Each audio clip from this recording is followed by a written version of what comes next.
Hey Internet, it's December 4th, and this is the second video I'm doing for this channel in quite a while. I did the first one on the 1st of the month, so I think it's going to be pretty regular. Monday, Wednesday, Friday is the goal.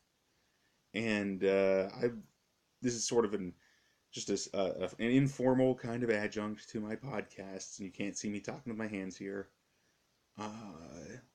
So my podcasts are of Mooks and Monsters and Alive After a Reading, and today is more of Mooks and Monsters. More about that. Of Mooks and Monsters is a podcast about running role-playing games. And I co-host that with my friend Rob Ward.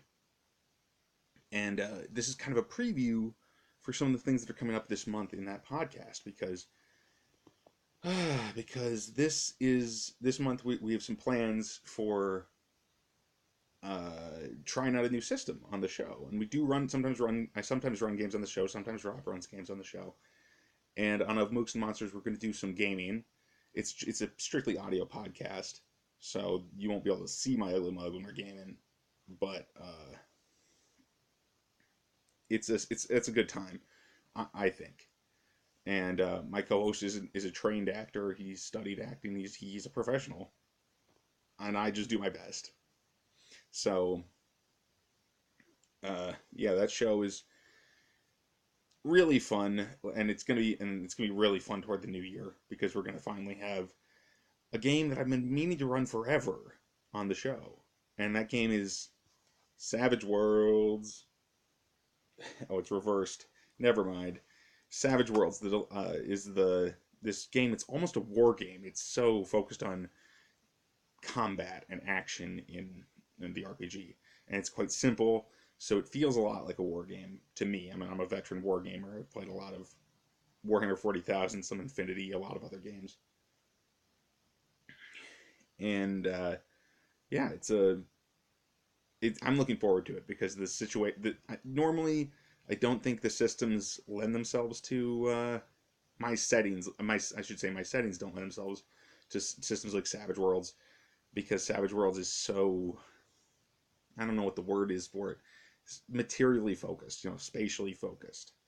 If yeah, so if it wasn't for the fact that the show is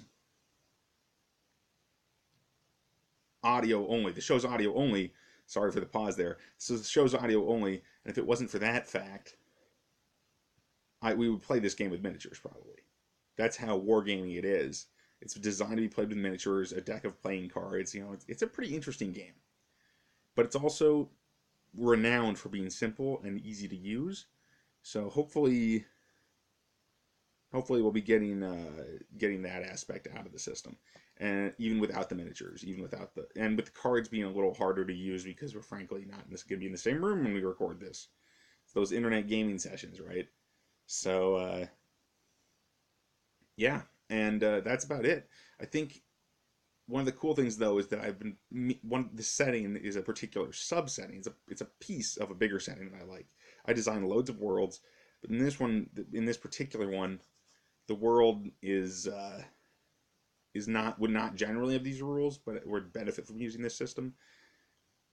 But I think Savage Worlds is perfect for this little part of it, because this part is more of a high concept thing, I guess, and the concept is favored by the rules in Savage Worlds, which are very they're very combat heavy. It's kind of a gladiatorial thing, not to spoil much, because it is going to be a bit of a mystery for Rob when I unveil this setting, which I've been working on a while, but let's let it surprise him. And so that's me. I'm the friend of today. I'm Tim Niederreiter. This isn't a podcast. I'm sorry, old habits or newish habits.